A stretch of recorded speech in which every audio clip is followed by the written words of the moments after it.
खाएं पिए सत्संग करें। अभी वहां से गुड़गांव से भागे भागे इधर आए। सत्संग से जो पुण्य होता है इनको पता है। तुलसीदास जी कहते एक घड़ी आधी में पुनियाद, तुलसी संगत साधकी हरे कोटि अपराध। ये सोलन समिति वालों के भी तो भाग्य है, कैसे भी करके पहाड़ों में बना लिया। आते सलाम जाते सलाम, बिना प्रोग्राम के सोलन वाले ले प्रोग्राम। बढ़िया एकांत जगह है, इस बहाने एकांत में रहने को मिलेगा तो मैं प्रोग्राम दे देता हूँ, नहीं तो मैं इधर काय को भागा हूँ। लाखों आदमी सुनने वाले बैठे हैं। लेकिन ये समिति की पुण्याई है आप लोगों की। ये माइया भी बड़ी तपस्विनी है। घर की मोह माया टीवी झंझट छोड़कर सत्संग में आना, ये समझो अपना उज्जवल भविष्य। तो जो कष्ट सहकर दूसरों का दुख मिटाता है, जो कष्ट सहकर भगवान के रास्ते आता है, जो कष्ट सहकर धर्म में अडिग रहता है, उसको उसी समय खुशी मनानी चाहिए कि भगवान उज्जवल भविष्य के तरफ ले जा रहे। और दूसरे को कष्ट देकर जो मजा लेना चाहते हैं, उसको उसी समय सिर पटक के रोना चाहिए कि आए कोई बड़ा दुख आएगा। झिंगाओं को तो पता भी नहीं था, और झिंगाओं ने कैसा दुख दे दिया। झींगा तड़प तड़प के मरे, वो खाने का मजा लेने वाला अभी तड़प रहा बेचारा। ऐसे जो लोग दूसरों को तड़पाते, दूसरे को सताते। मैं आपको एकदम घटित घटना बताऊं। हुंगली जिला देरे गांव, मुझे वहां एक जमींदार रहता था, रामानंद राय, दूसरा भी रहता था, रामकृष्ण का पिता।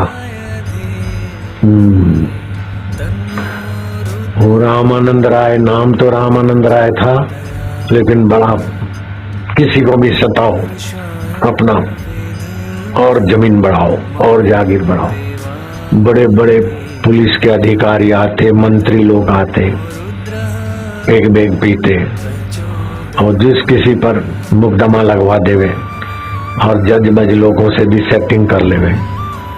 रामानंद राय का बड़ा दबदबा था। किसी एक मुकदमे में खुदीराम की गवाही चाहिए थी। खुदीराम को बोला कि तुम गवाही दे देना कि इसने मेरे सामने ही पैसे लिए। खुदीराम ने बोला नहीं, मैंने देखा नहीं, मैं झूठी खुदीराम, तुम्हें पता है मंत्री लोग मेरे पास महफिल में आते, पुलिस के अधिकारी मेरे पास आते, रामानंद राय की बात काटने का फल क्या होता है पता है? और तो कोई बात नहीं, तुमको तो कहना क्या। हाँ,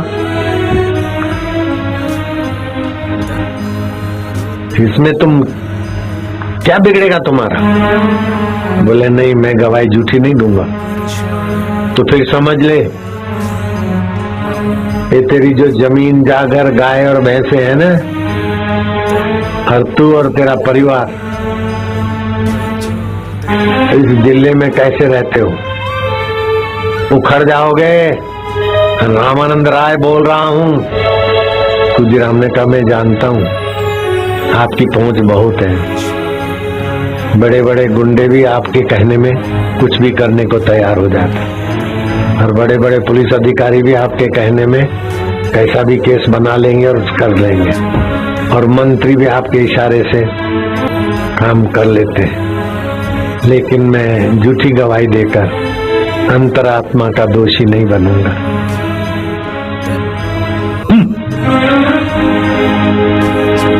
धक्का मार के निकाल दो इसको। नौकर चाकर थे खुदीराम का छोटा सा जमीन जागीर, वो तो बड़ा था। खुदीराम को धक्का मार के निकाल दिया। हाँ, उसने तो गुंडे और पुलिस के केस और क्या क्या मुसीबतें चालू किया। इतनी मुसीबत किया कि खुदीराम को वो तहसील छोड़ना पड़ा, देरे गांव का त्याग करना पड़ा। अपनी भैंसे बचाने के लिए गांव छोड़कर चला गया, तो अपने सुख के लिए खुदीराम को सताया। अब क्या हुआ? उसका बेटा लोफरों के चक्कर में आ गया, शराबी बन गया, छोरी किसी लोफर के साथ भाग गई और खुद बीमार, दवाई काम नहीं करती, बड़ी बुरी तरह मरा। कौन? रामानंद राय। और खुदीराम के घर रामकृष्ण परमहंस जैसा आत्मा भगवान ने भेजा। क्यों? कि झूठी गवाही देने से किसी की हानि होगी। मैं अपना हानि सह के भी किसी की हानि बचती तो बचाऊंगा, उद्देश्य था। झूठी गवाही जरा सा देता तो गांव छोड़ना नहीं पड़ता, लेकिन झूठी गवाही नहीं दी, सत्य पे अडिग रहा, गांव छोड़ा, इज्जत आबरू की परवाह छोड़ी, निंदा सही। रामानंद राय का जुल्म भी सहा होगा। ये सब सहने के बाद बदला भगवान ने दिया, एक संत के पिता बनने का अवसर आ गया, खुदीराम। और रामानंद राय ने जुल्म किया तो क्या मिला? छोरा लोफर बन गया, छोरी बॉयफ्रेंड लेके भाग गई और खुद बीमार, नौकरों के हवाले, उठना बैठना लाचार। जैसे झिंगाबाजों का हाल, ऐसी रामानंद राय का हाल। इसीलिए सत्संग हमें सावधान करता है कि आप जब दुख मिले तब मत रो, लेकिन दुख बुलाने का कर्म जब करते हो ना, चोरी की सजा मिले तब चोर तू मत रो, जब चोरी करने जाता ना तभी रो कि क्या पता क्या हो जाएगा। जब हम बुरा करें, बुराई का फल मिले तब सिर नहीं पटकना चाहिए, वो तो भाई हंसते हंसते भोग लो।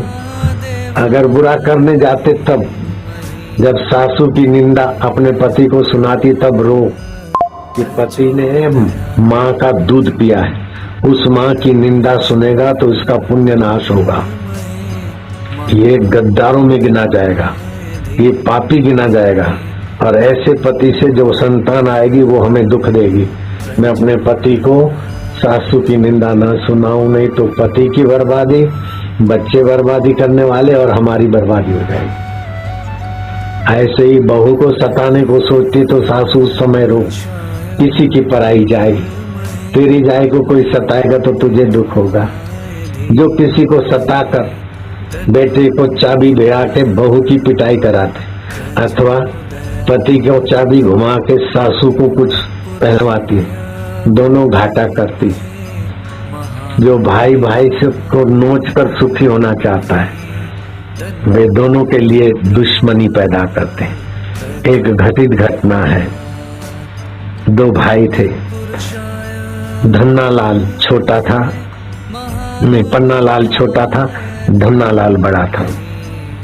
दोनों भाइयों में प्रेम तो था, लेकिन शादी बच्चे बच्चे हुए तो बहुओं के कारण, पत्नियों के कारण अलग होना पड़ा। छोटे भाई ने कहा, भाई चलो अब रोज रोज के झगड़े मिटाने हैं तो अलग हो जाए। दोनों भाई अलग हो गए, मकान आधा आधा बट गया, खेत आधा आधा बट गया। अब बड़े भाई का तजुर्बा बड़ा था, खेत खली ये वो पहचान ससुराल वाले, बड़ा भाई तो अमीर हो गया। और छोटे भाई के ससुराल वाले भी ऐसे ही थे, और वो छोटे भाई की औरत झगड़ाखोर थी, झगड़ा वही करती थी। तो जो झगड़ा करता ना, उसके घर की लक्ष्मी रूठ जाती। तो छोटा भाई गरीब हो गया, बड़ा भाई अमीर हो गया।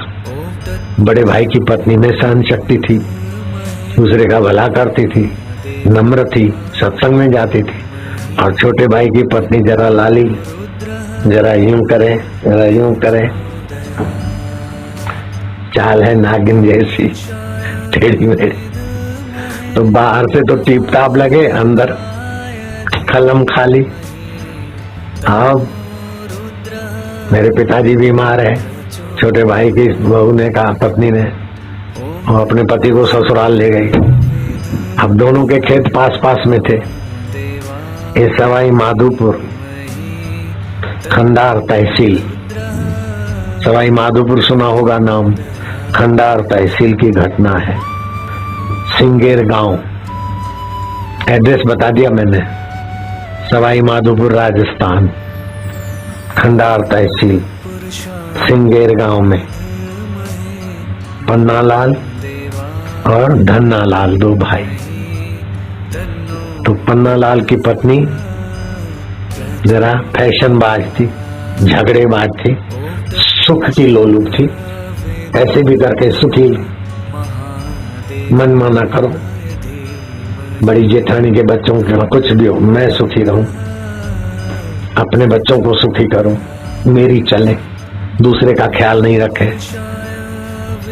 तो जब उसका पिता बीमार हुआ तो अपने पति को ले गई। अब उसका पति बड़ा छोटा भाई बड़े भाई को कहा कि अब भुट्टे हो गए हैं, ढेर लगा है, भुट्टों में से मकई निकले तब तक मैं तो 2-4 दिन लगेंगे, तो बड़ा भाई आप मेरे भुट्टों का जरा ख्याल रखना। बड़े ने कहा हाँ बेटे जाओ, तुम चिंता मत करो। बड़े को लगा कि छोटा तो कंगाल हो गया बेचारा।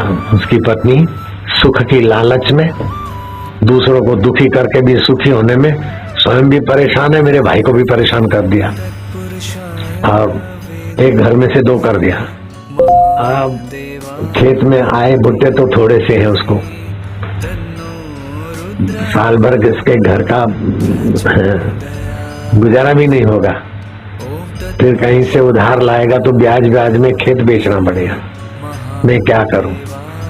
अब औरतें दोनों की ऐसी है कि मेरी पत्नी और मेरा बेटा देखेगा कि मैं छोटे भाई को कुछ दूंगा तो उनके लिए मुसीबत कर लेंगे वो।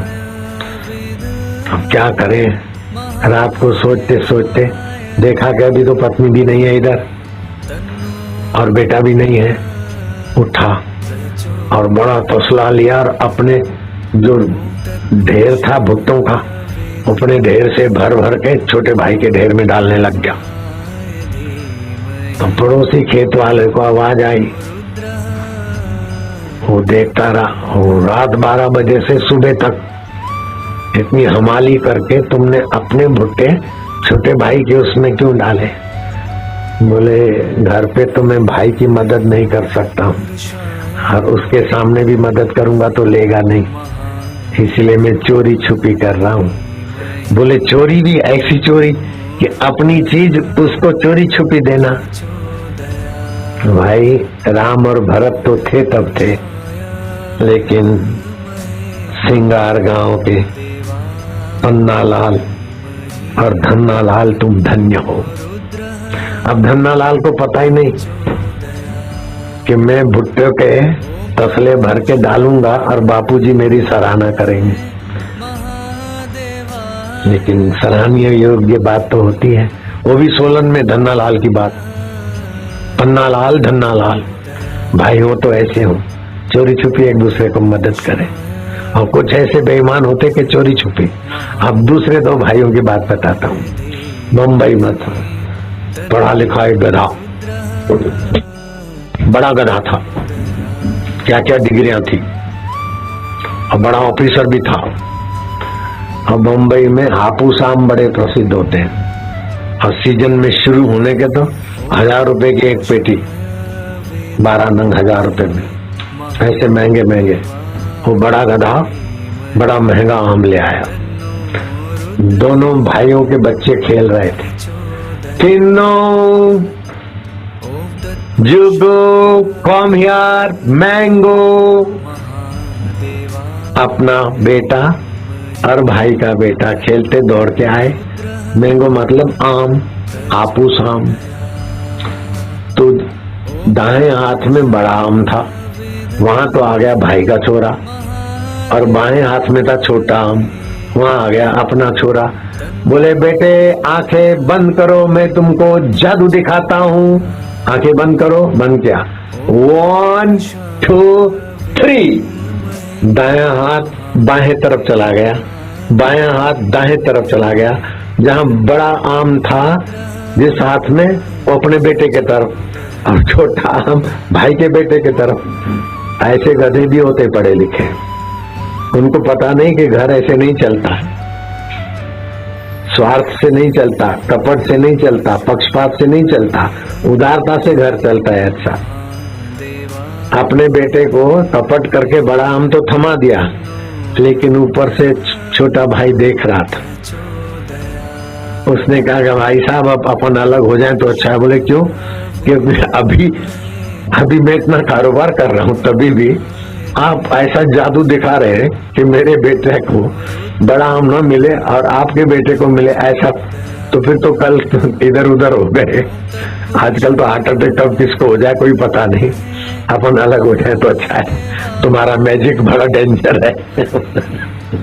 यार मैजिक वेरी डेंजर। होना तो ये चाहिए कि अगर अपना बेटा बड़े हम पे आ गया तो उसको थोड़ा कम भी दो, पड़ोसी के बेटे को, भाई के बेटे को ज्यादा दो। लेकिन वो छोटी क्या करती थी, अपने बेटों का पक्ष ले और जेठानी के बेटों को पीटे, तो जहर हो गया। तो जो सुख की लालच नहीं छोड़ता, जो दूसरों को सुख देने की सेवा नहीं करता, वो संसार में विफल होता है। कई लोग आते हैं, बाबा मैं विफल होता हूँ। अब तुरंत मैं उसको इतनी कथा तो नहीं सुनाऊं, मैं क्या सत्संग सुनाकर फिर सफलता मिलेगी। हाँ, सत्संग सुनेगा तो देखेगा सेवादारियों को, उसके वाइब्रेशन मिलेंगे, धीरे धीरे कुछ सेवा भी करेगा, कुछ जप करेगा, सोच विचार बदलेगा, भाग्य की रेखाएं बदल जाती, बड़े सुखी हो जाते। ये बलराम तो एक नमूना है, ऐसे कई हजारों नमूने हैं बलराम हमारे पास। सोलन के भी कई लोग हैं, पहले जो था दीक्षा के बाद सब बदल गया। तो जो सुख की लालच से आक्रांत है या दुख के भय से भयभीत है, वो जीवन जीना ही नहीं जानता। सुख लेने की चीज नहीं, सुख देने की चीज है। मान लेने की चीज नहीं है, मान देने की चीज है। और जिसको दुख आया है उसको त्याग का सामर्थ्य होना चाहिए। दुखी वही व्यक्ति होता है जिसको वासना का त्याग का सामर्थ्य नहीं। ये मिले ऐसा हो, नहीं हुआ तो दुखी, अरे हो ना हो देखा जाएगा। त्याग का सामर्थ्य से दुख निवृत्त होगा। दुखी आदमी का दुख तब तक बना रहता है और आता रहता है जब वो दूसरे को दुख का कारण मानता है अथवा सुख से दुख को दबाना चाहता है। नहीं, सुख से दुख को दबाओ मत, थोड़ी देर दब जाएगा, फिर दुख दूसरे रूप में आएगा। दुख आया है तो वासना के कारण, लापरवाही के कारण अथवा अगले प्रारब्ध के कारण, उसको बीतने दो और दुख हरि हरि के शरण में आओ, तो दुख का उपयोग होगा। जो दुख का उपभोग करता है वो बार बार दुखी रहेगा, जो सुख का उपभोग करेगा वो खोखला हो जाएगा। सुख बांटने की चीज है, सुख दूसरों तक पहुंचाने की चीज है, और दुख त्याग का सामर्थ्य जगाने के लिए, दुखारी भगवान की प्रीति करने के लिए। और ऐसा कोई मनुष्य नहीं, चाहे सोलन का हो, चाहे शिमला का हो, चाहे चंडीगढ़ का हो, चाहे जोधपुर का हो, सभी के जीवन में सुख भी आएगा, दुख भी आएगा, मान भी आएगा, अपमान भी आएगा, तंदुरुस्ती भी आएगी, बीमारी भी आएगी, खुशी भी आएगी, गमी भी आएगी। लेकिन उत्तम मनुष्य वह है जो सत्संग के द्वारा गमी का भी सदुपयोग करता है। जैसे अर्जुन के जीवन में गमी आई, दुख आया, ऐसा बड़ा भारी दुख आया कि अर्जुन रोने लग गया, लेकिन भगवान के आगे रोया। मुझे समझ में नहीं आता, जब दुख आए तो भगवान के आगे रो के, दुखारी तुम्हारी व्यवस्था तो हमारे भले के लिए, लेकिन मुझे दुख हो रहा है, मेरे अज्ञान के कारण दुख हो रहा है, मोह के कारण दुख हो रहा है। तो भगवान ने उपदेश देकर अर्जुन का अज्ञान और मोह मिटाया। और तुमको भी भगवान प्रेरणा दे के सत्संग की बात याद दिलाएंगे अथवा कोई पुस्तक खोलोगे तो दुख मिटेगा। जब दुख आए तो भगवान के सामने देखो, भगवान इतना इतना दुखी हूं, अब मेरा दुख आप ही मिटाना जानते हो। तो राम जी के सामने देखोगे तो होगा कि अरे आपको भी तो 14 साल दुख आया था, मेरे को तो थोड़ी देर आया। राम जी, और फिर भी आप मुस्कुरा रहे हैं। और कृष्ण को देखोगे तो मैं तो जन्मा तब से दुख आया, तभी भी हम हंस रहे, और तू मेरा भगत हो गया दुखी हो रहा है। आप भगवान को देखोगे ना, 1-2 मिनट देखो, आपका दुख गायब हो जाएगा। और भगवान की कृपा और भगवान के दुखों को याद करके आपको लगेगा कि हमारा दुख तो कुछ भी नहीं हुआ। प्रभु हरि ओम हरि ओम हरि ओम हरि ओम, राम राम राम, शिव शिव शिव, शंभो बम बम बोले। भोलेनाथ आपके घर में भी दुख आया। सती जाना चाहती थी यज्ञ में दक्ष प्रजापति, और दक्ष ने आपको नीचा दिखाने के लिए यज्ञ किया था, तो आपने सती को समझाया कि अच्छा काम तो यज्ञ है, लेकिन वो द्वेष बुद्धि से अच्छा काम भी पाप का कारण बनता है, तो नहीं जाओ तो अच्छा है। मैं तो जाऊंगी, मेरी बहनें आएगी, मेरे जीजा जी मिलेंगे। स्त्रियों को ये मायके का मोह लगा रहता है। एक तरफ पिता है, दूसरे तरफ पति है, तो स्त्री को पति का पक्ष लेना चाहिए, लेकिन सती से गलती हो गई, पिता के पक्ष में चली गई। तो वहां देखा मैंने गलती की, तो फिर योगाग्नि से अपना शरीर जला दिया, और फिर पर्वतीय इलाकों में जन्मी पहाड़ी, और पहाड़ी माता का नाम पार्वती पड़ा। पहाड़ी थी, पहाड़ी हिमालय में पहाड़ी। देखो कैसे कैसे लोग को सती का शरीर त्याग करके पहाड़ों में जन्म लेना पड़ा। समझ रहे पहाड़ी? हाँ, और हम भी मैदान छोड़ के पहाड़ों में आए।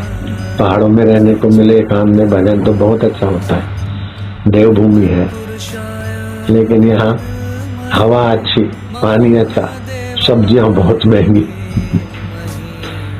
लेकिन फुरमानी बहुत। पुलम तो कोई खावे ही नहीं, 10 रुपए किलो पुलम होलसेल में। कल 6 रुपए किलो बिके यहाँ पुलम। लाल लाल आते न रासबरी, मेरे को बताया संचालक। तो जो चीज ज्यादा होती है उसकी कदर नहीं होती। तो मैदान में ये पुलम 100 रुपए किलो में, और वहाँ मैदान में 2 रुपए किलो पेठा मिलता है, और यहाँ 20 रुपए। अहमदाबाद आश्रम वालों ने कटर लिया 5 रुपए किलो, यहाँ होगा कटर 15, 20, 25 रुपए किलो।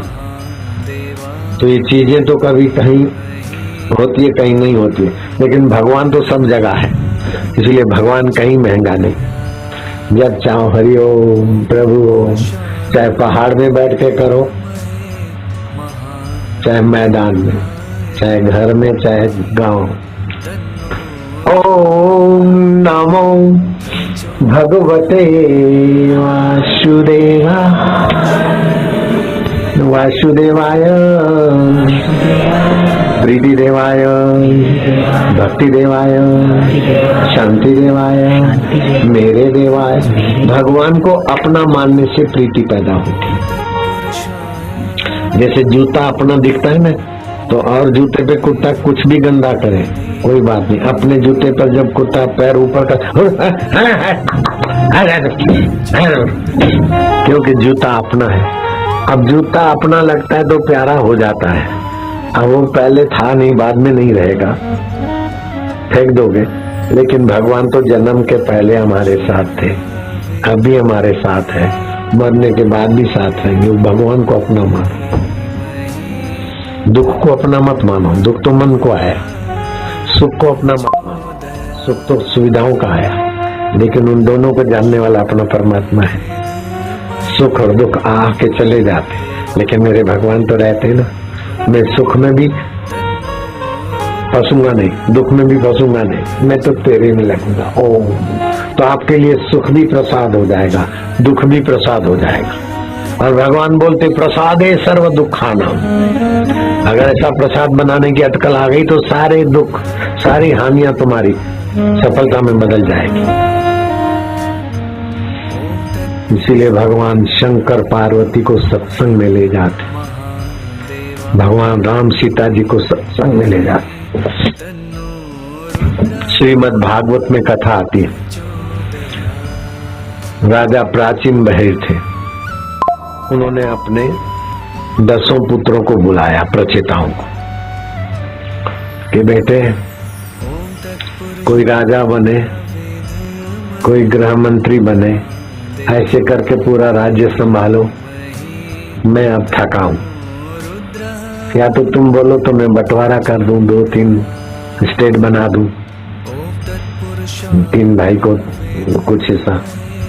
मैं संसार से उब गया, सोने के बर्तनों में खा के देख लिया, कुछ भी नहीं, आखिर ये शरीर तो जल जाएगा। बड़ी वाहवाही हुई, लेकिन वाहवाही वाला शरीर तो यहीं पड़ा रहेगा। कर्म जैसे होंगे तो नरक में ये वाहवाही क्या छुड़ाएगी। इसलिए बेटे मैंने तो जिंदगी पूरी कर दी। राजाधिराज महाराज अन्नदाता, अन्नदाता तो वो रब है, ईश्वर, लेकिन लोग खुशामदखोर बोलते हैं अन्नदाता है राजा, महाराज है। वास्तव में महाराज तो वो संत है। बेटे अब ये तुम मेरा बोझा उठाओ और मुझे निवृत्त करो। मैं हिमालय में एकांत में गुरु का शरण खोज लूंगा। गंगा जल पीने को होगा, सूखा सूखा खा लूंगा, भगवान का ध्यान करके अंतरात्मा का सुख लूंगा। जाओ सोच के बताना। भाई गए तो गए, फिर आए ही नहीं। सोचा कि पिताजी अकेला एक राज्य, उनको भी इस राज्य ने सुख नहीं दिया तो हम तो 10 आदमी कभी खींचातानी करेंगे, कभी कुछ करेंगे। समझो ऐसे 10 राज्य भी मिल जाए तो भी पिताजी जैसा एक एक राज्य होगा। जब ये थक गए तो हम क्या कर लेंगे। 10 ने कहा नहीं, पिताजी जो चीज लेने को जा रहे हैं अपन पहले पाके आओ। 10 पे 10 प्रचेता चले गए एकांत में और भगवान का जप करने लगे। गुरु से मंत्र जप करते करते शुरू में होठों में जप किया जाता है, जैसे ओम नमः शिवाय, ओम नमः शिवाय, ओम नमः शिवाय, ओम नमः शिवाय, हरि ओम, राम राम राम, इसको हर्ष उच्चारण बोलते हैं। फिर ओम नमः शिवाय, ओम नमः शिवाय, हरि ओम। जिसका जो मंत्र है इसको दीर्घ उच्चारण बोलते हैं। ओम बोलो सब, ओम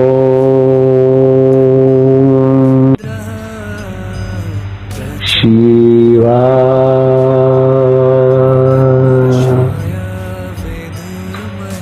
हरि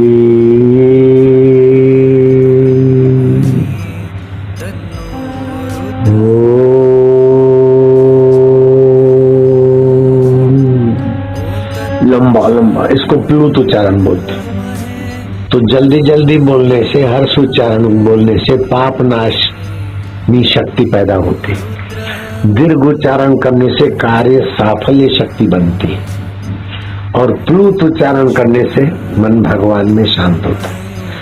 सीधा कोई प्लुत उच्चारण करे तो नहीं करेगा, पहले पाप नाश हो, फिर कुछ सामर्थ्य आए मन को रोकने का है और फिर प्लुत में। तो गुरु ने बता दिया था, ऐसा करते करते मन शांत। ओम नमः शिवाय कभी बोले कभी न भी बोले, लेकिन शिव जी का ध्यान लगा तो शिव जी को पता चला कि ये 10 भाई मुझे पुकार रहे हैं। शिव जी प्रकट हुए।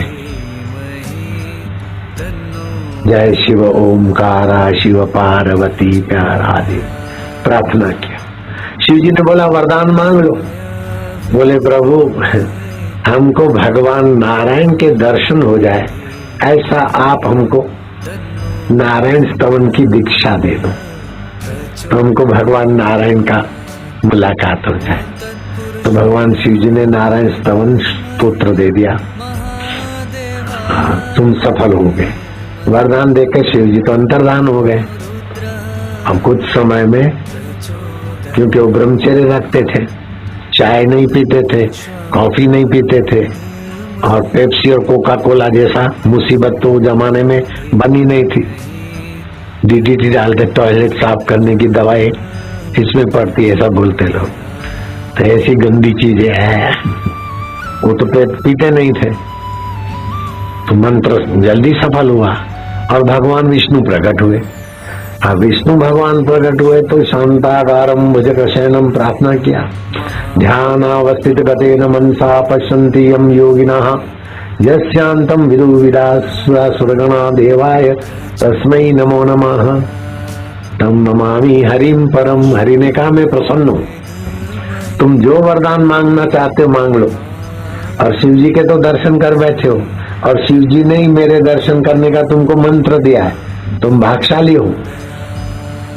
मैं तुम्हारे लिए ऐसी कोई चीज नहीं है कि मैं न दे सकूं, कोई अदेय नहीं है, जो मांगोगे वो दूंगा, मांग लो बेटे। प्रचेताओं ने कहा प्रभु जैसे बच्चा है ना, तो उसके आगे हीरे रख दो, सोने की लकड़ियां रख दो, जवाहरात रख दो, और बिस्किट, चॉकलेट और खिलौने रख लो, तो बच्चे की बुद्धि तो खिलौने पकड़ेगी, बिस्किट चॉकलेट पकड़ेगी। ऐसे हमारी बुद्धि तो बचकानी है, हम क्या अच्छा है नहीं जान पाते। हर जन्म में ये अच्छा पकड़ पकड़ के मर जाते। इसलिए हे नारायण, आप जिसको अच्छे में अच्छा मानते हो और जो सचमुच में अच्छे में अच्छा हो, जिसको पाने के बाद कुछ पाना न रहे, जिसको जानने के बाद कुछ जानना न रहे, और जिसमें स्थिर होने के बाद बड़े भारी दुख से भी चलित न हो, जहाँ जन्म और मरण की मुसीबत न हो, आप जो बड़े में बड़ी चीज मानते आप वही वरदान दीजिए।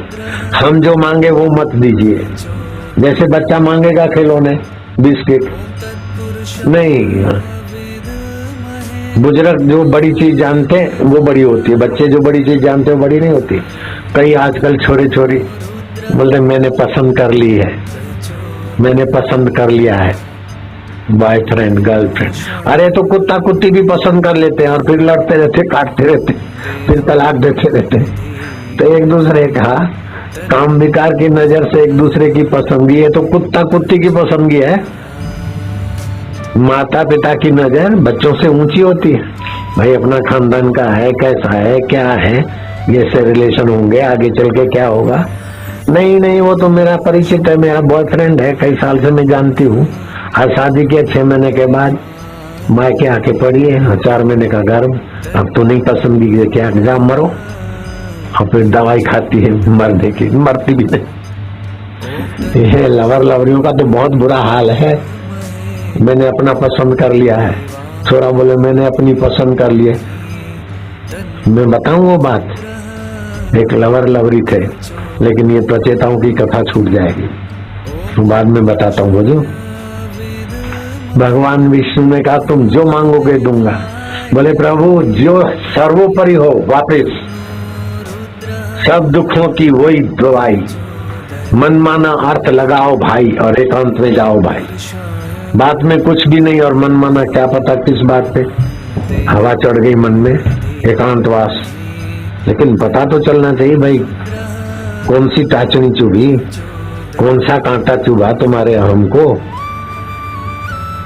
कौन सा कांटा चुभा, ये हमने तो कोई कांटा लगाया नहीं, और तुम्हारे हमने कौन सा कांटा बनवाया और कैसे चुभा, जरा पता तो चलना चाहिए।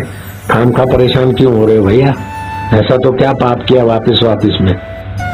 ऐसा तो कोई कारण ढूंढे तो मिलता नहीं। गोगड़ों के थे आवे ना, जो आप सर्वोपरि जानते हैं वही हमारे लिए करिए।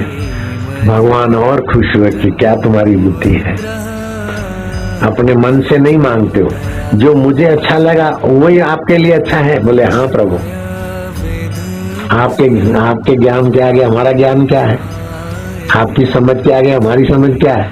हमारा जिसमें बहुत भला हो और आप जिसको बहुत अच्छी चीज मानते हो वही दीजिए। भगवान ने कहा प्रचेताओ, तुम्हारी हमारी ये जो कथा सुनेंगे उनकी भी बुद्धि पवित्र हो जाएगी, वो भी पुण्यात्मा हो जाएंगे। बड़े में बड़ा तो है आत्मा परमात्मा का ज्ञान, और वो देव ऋषि नारद जी के सत्संग में तुम जाओ। मैं तुमको स्वर्ग का वरदान दूं तो छोटी चीज है, वैकुंठ का धाम दूं तो भी छोटी चीज है। वैकुंठ में जय विजय मेरे नौकर आपस में लड़ मरे, संतों का अपमान किया, फिर रावण और कुंभकर्ण ने हिरणाक्ष और हिरणाकशिपु बने, दैत्य योनि में, राक्षस योनि में गए। वैकुंठ वाला भी राक्षस योनि में गिर सकता है, रावण कुंभकर्ण। तुमने तो ऐसी चीज मांगी कि जो मेरी नजरों में, शिव जी की नजरों में और ब्रह्मा की नजरों में सर्वोपरि है, आत्मा परमात्मा का ज्ञान, वो तुमको देव ऋषि नारद के सत्संग में मिलेगा। अब शिव जी मिले हैं, विष्णु मिले हैं, तो बोले नारद जी के सत्संग में ब्रह्म ज्ञान लो, और वो ब्रह्म ज्ञान तुमको आशाराम के सत्संग में भगवान दिला रहे हैं। ब्रह्म परमात्मा है हमारा आत्मा। घड़े में आकाश होता है तो घटाकाश, और व्यापक आकाश है तो महाकाश। ऐसे ही शरीर में है तो इसको आत्मा बोलते हैं, और व्यापक है तो ब्रह्म परमात्मा है। तो आप आत्मज्ञान पालो तो ब्रह्म ज्ञान हो गया। जैसे घड़े का आकाश महाकाश एक है, तरंग और सरोवर एक है, गहना और उसके अंदर पड़ा सोना एक है, ऐसे जीवात्मा और परमात्मा की चेतना एक है। ऐसा देव ऋषि नारद जी ने सत्संग दिया और सत्संग को बचाने की वृत्ति बता दी। प्रचेताओं को आत्म साक्षात्कार हो गया। पिताजी का राज्य लेते तो भोगी राजा होके मर जाते, लेकिन प्राचीन बहे राजा का नाम करने वाले इन 10 पुत्रों ने राज्य भोग नहीं भोगा। जो संतों को आत्म सुख मिलता है वो आत्मज्ञान पाया। फिर तो राज्य तो दाएं हाथ का खेल है। फिर कामी बनकर, लोभी बनकर, शराबी बनकर राजा नहीं होंगे, निर्लेप संत महाराज हो जाए।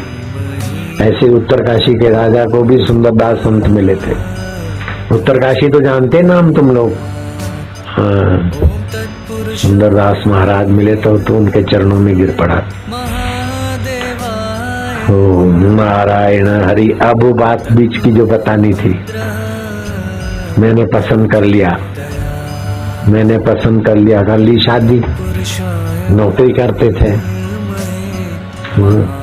आए पर एक दिन बहुत झगड़ा आपस में, और बर्तन फेंके, गाली दे रहे, तू तो ज्वालामुखी है, मेरी जिंदगी जहर कर दी है। बोले हाँ मैं ज्वालामुखी हूँ, तू नहीं है ज्वालामुखी। मेरे को ज्वालामुखी बोलता है, तू बदमाश है। मेरा हस्बैंड नहीं है, तू कुत्ता है, कुत्ता। वो बोले तू ये है वो है। अब ये मैं बातें क्या बोलूंगा, लड़ रहे थे। संत को आई दया कि यहाँ फायर ब्रिगेड का पानी काम नहीं करेगा, यहाँ तो संत ब्रिगेड का पानी काम करेगा। दरवाजा खटखटाया, दरवाजा खोलो। बाल खुले थे, रो रही थी वो कुछ का। बोले बेटे क्या बात की, ये झगड़ा किस बात का है? बोले बाबा मैं तो लुट गई, मैं तो मर गई, कहीं की नहीं रही। मेरे को तो बोलता था कि तो 14वीं का चांद है, और फिर शादी नहीं हुई तब तक तो मैं उसको चांद लगती। एक रात में 2 चांद खिले, एक घूंघट में, एक बदरी में। बदरी का चांद तो सबका है, घूंघट का चांद तो मेरा है, ऐसा बोलता था। शादी करके आई तो मेरे को बोलता है कि रान तू तो सूर्यमुखी, और आज बोलता है तू तो ज्वालामुखी है, ज्वालामुखी है, मेरा जीवन जहर कर दिया। तब वो लवर बोलता है बाबा इसकी बातों में मत आना, मैं तबाह हो गया हूँ, मेरी भी सुनो। कभी मैं कॉलेज में नहीं जाता, दूसरे दिन जाता तो मैं पूछता क्या कल कैसा रहा आइसक्रीम? नाथ तुम नहीं आए तो पानी के घूंट भी नीचे नहीं उतरता, आइसक्रीम क्या खाऊंगी? तुम्हारी याद बनी रही, देखती रही, क्यों नहीं आए नाथ। फिर जब शादी हो गई तो पहले तो बोलती थी प्राणनाथ, शादी हुई तो बोले नाथ। अब शादी हुई और उसको कहीं जॉब वॉब मिल गई और दूसरा पुराना दोस्त मिल गया, मेरे को अनाथ कर दिया। उसके साथ पिक्चर देख रही, मेरा जी जल रहा है। मैं कहीं का नहीं रहा, मैंने अपने दोस्तों से, अपने माँ बाप से गद्दारी किया। मेरा पिताजी तड़पता था, बेटे मत करो, नहीं करो, घर टूट जाएगा। मेरे बाप के सिर पर, मुंह पर पैर रख दिया। मेरी माँ ने दूध, उस माँ की शादी पर मैंने पैर रखा। माँ को रोटी छोड़कर मैंने इससे लव मैरिज नहीं किया बाबा, मुसीबत मैरिज क्या मुसीबत। बोलो, young person says life is full of Joy, but wise person says life is full of सारो। जो थोड़े से सुख को देखकर तो मूर्ख बच्चे भी हीरे जवाहरात छोड़कर चॉकलेट खिलौने में फंसते, ऐसे ही मर्यादा छोड़कर वो सुंदरी है, वो सुंदर है, वो ऐसा है, बाद में लड़के मरते, तलाक देते। इसीलिए भूल कर भी उन खुशियों से मत खेलो जिनके पीछे लगी हो गम की कतारें। लवर लवरी सावधान। और जो रात को 11 के बाद जगते वे जल्दी बूढ़े हो जाते, चिड़चिड़े हो जाते। और 11 से 1 के बीच जगे तो बुढ़ापा तेजी से आएगा, और 1 से 3 के बीच जगे तो अनिद्रा का रोग लग जाएगा, अपचे का रोग लग जाएगा। पति पत्नी के संसारी व्यवहार में भी 1 से 3 के बीच जागरण बहुत नुकसान करता है। ट्रक ड्राइवर देखो रात को जागते हैं तो उनकी प्रतिकार शक्ति दब्बू हो जाती है। किसी भी ट्रक ड्राइवर को सोलन में बड़ा मकान हो तो बताओ, कार हो तो बताओ, नहीं है। बंबई में हो तो बताओ, नहीं है। चंडीगढ़ में हो तो बताओ, नहीं है। ट्रक ड्राइवर तुम्हारे हमारे से ज्यादा मेहनत करते हैं, लेकिन रात्रि का जागरण लीवर को और जीवनी शक्ति को हरास की खाई में ले प्रतिकार शक्ति मर जाती है। 2 सिपाही डजनों ट्रक वालों को दबाते रहेंगे, नोचते रहेंगे, गालियां देंगे, पैसे लेंगे, जाओ, है कि नहीं है। तो रात्रि का 1 से 3 का जागरण बड़ा भयंकर नुकसान करता है। 9 से 11 की नींद बहुत फायदा करती है। कल रात को हम 10 बजे सो गए, ताजे हो गए। रात को हम खाते ही नहीं, शाम को खा लेते 5 से 7 के बीच। रात को लिया तो कभी नहीं खाया ठीक से तो रात को थोड़ा दूध ले लिया, वो भी 8 बजे के पहले। जो देर रात को खाते वो शरीर मोटा हो जाएगा, कमर दर्द करेगी, ये दर्द कर। और जो 1 से 3 के बीच दोपहर को खाते उनका खाना खराब, जो भी खाएंगे खराब हो जाएगा। 9 से 11 के बीच भोजन का टाइम है, जक्षा वहां उस समय 11 से 1 हमारा हृदय विकसित होता है। उस समय खाएंगे तो भी इतना स्वास्थ्य बढ़िया नहीं होगा। और 1 से 3 तो छोटी आंत में हमारी प्राण शक्ति होती है। 11 बजे जो खा लिया उसका रस खींच के सारे शरीर में देती है। और जब 11 बजे खाया नहीं और 1 बजे खाया तो जो खाया वो कच्चा रस, जैसे थोड़े चावल अभी डाल उबले, फिर थोड़े चावल डाले, फिर थोड़े मटर डाले, खाना खाने गए, वो कच्चे पके हो न हुए, फिर दूसरा कुछ डाला तो खिचड़ी खराब हो गई। हाँ, ऐसे ये खाना खराब हो जाता है, तभी बीमारियां बनती है। पहले का खाया हुआ पच जाए फिर दूसरा खाए। 9 से 11 खाने का टाइम, 11 बजे खा ले और शाम को 7 बजे तक खा ले, ऐसे ही तंदुरुस्त हो जाएगा। रात को 9 से 11 तो नींद का समय और 9 से 11 के बीच खाना खाते तो खाना भी खराब और नींद भी खराब करते रहते। हम तो ताजे सुबह 3 साढ़े 3 बजे उठ भी गए, 10 बजे सो भी गए। और फिर 3 से 5 तक जीवनी शक्ति प्राण फेफड़ों में होती है, उस समय प्राणायाम कर लेने चाहिए। 4 से 5 के बीच प्राणायाम कर ले तो प्राण बल बढ़ेगा, मनोबल बढ़ेगा, बुद्धि बल बढ़ेगा। मुफ्त में बापू हो जाओ, जयराम जी बोलना पड़ेगा। ऐसी बातें सत्संग में मिलती है। आज तक का साहित्य और पढ़ाई लिखाई करने के बाद भी ये रहस्यमय बातें मैं दुनिया के सारे यूनिवर्सिटी, सारे स्कूल, कॉलेज और सारे प्रमाण पत्र लेके घूमता तो भी मेरा इतना भला नहीं होता जितना सत्संग से मेरा भला हुआ और मेरे करोड़ों भक्तों का भला हो रहा है।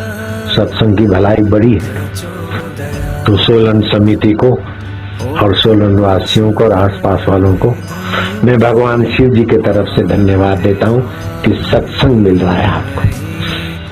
शिव जी के दर्शन के बाद, विष्णु के दर्शन के बाद भी नारद जी का सत्संग मिलने का वरदान मिला और आपको तो ऐसे ही मुफ्त में सत्संग मिल रहा है। भगवान शिव जी कहते हैं धन्य माता पिता धन्यो, बोलो माता पिता धन्यो, धन्य माता पिता धन्यो, बोल माता पिता धन्यो, गोत्रम धन्यम कुलोद्भव, गोत्रम धन्यम कुलोद्भव। शिव जी कहते पार्वती उनकी माता धन्य है। किसकी? आप लोगों की। उनके पिता धन्य है। किसके? किसके पिता धन्य? बोलो हमारे। उनका कुल गोत्र धन्य है। किसका? हमारा। जिनके हृदय में गुरु भक्ति और कानों में गुरु का ज्ञान है। धन्या माता पिता धन्यो, गोत्रम धन्यम कुलोद्भव, धन्या च वसुधा देवी यत्र चात गुरु भक्तता। जहाँ गुरु भक्त बैठते वो भूमि भी अपने को धन भागी मानते। चलो अलाउंड सर, अभी आप लोगों को शरबत बरबत पिलाया था।